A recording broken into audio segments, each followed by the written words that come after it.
So I had a request after some of the other videos I've done about conversations about certain exercises in the mat work. And someone asked me about, they gave me a list of 4, they seemed very disjointed. And then all of a sudden I was like, oh yeah, of course. So one of them was boomerang and another one was open leg rocker. And then to me, that meant we also needed to look at balance control.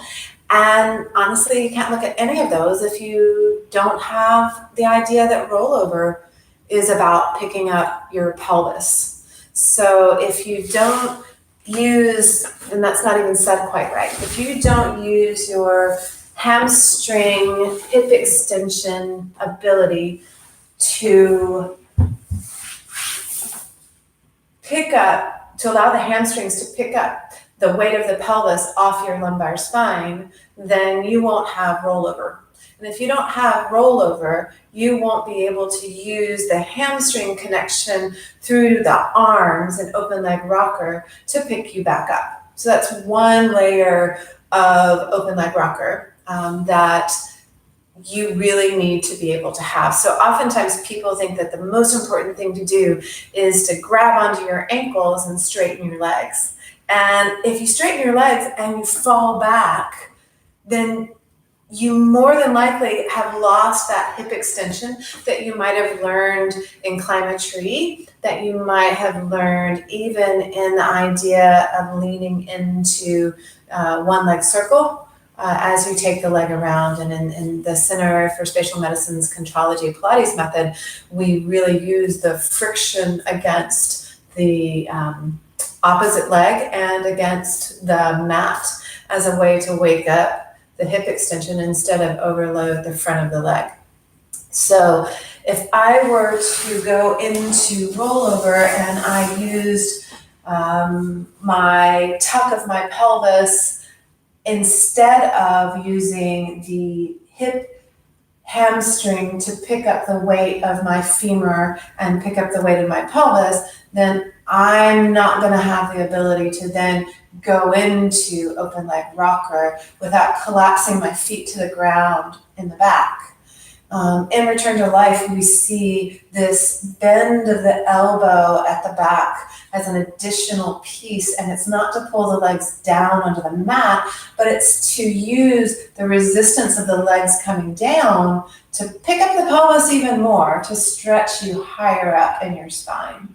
So I'm going to do a couple of rollovers. I'm not going to take them fully to the floor because I'm highlighting the act of the hamstring to hold up the hamstring and adductor magnus to hold up the weight of the pelvis. So we've got the deep and the superficial back, deep front and superficial back, holding up that weight. So it's a very deep front line exercise as well as an arm exercise. So I'm going to find the press of my palm, the drop of my tail into the mat, the drop of my sit bones into my hamstrings to help me find my entire back line.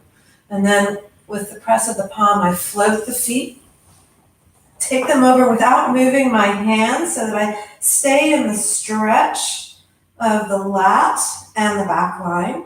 I'm actually staying here so that my sit bones have a chance to sort of open and expose themselves in a way versus dropping myself into a really round shape that all of a sudden becomes heavy in my low back.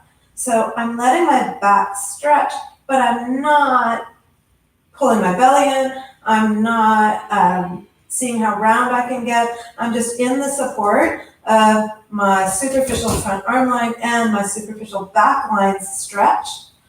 I would open my legs. In the book, it says as wide as possible. I'm going to stay just shoulder width for now, and I'm going to breathe into my back to start working my way down.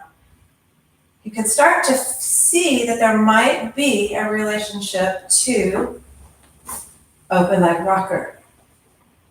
If you take your legs open, imagine my hands against my ankles, and I would need to be able to bring myself up from open leg rocker.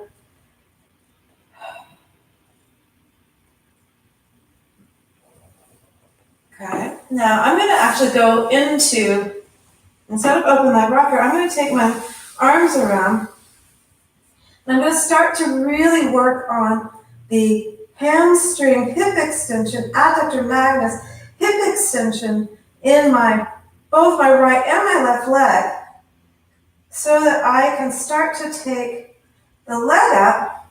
And even if I took my right leg down, it's not coming out of the stretch of the back line, which is bigger on the right than on the left.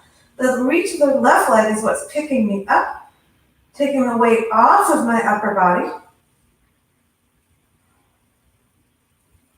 And I'm toying with that balance, that reach. This is, next to the last exercise.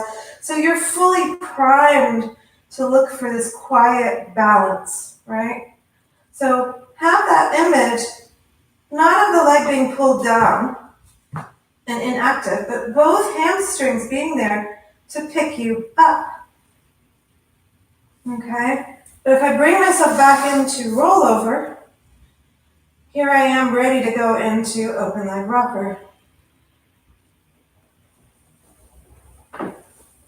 So I'm going to bring myself up so that I can actually now play with open leg rocker.